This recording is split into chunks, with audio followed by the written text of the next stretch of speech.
My name is Leslie Royer. I've been in this house since 2015. So some of the challenges that I had with this kitchen was basically it was a full remodel. It was from the original building of the house. So finding someone that was willing to do the whole scope of the project and not just pieces of it together was hard to do. So the overall construction process with the team was done very well. I really did appreciate the communication that came from my project manager, letting me know what's going to happen the next day, who would be on site as well for the construction. I appreciated that it was all mapped out ahead of time. There was no surprise delays or hiccups in any of the project or the scope of work.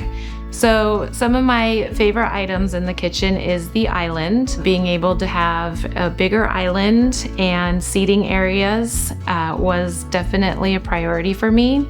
I also loved that they added in the pull-out drawers as opposed to the cabinets for ease of getting in and out. My overall satisfaction is exceeding. I love this kitchen. I love having friends and family over to gather around the island. I knew that this would be a place where I would make memories with my kids in. I absolutely would recommend Kitchen and Bath Crate to family and friends, and I'm already looking forward to using them again as a future project.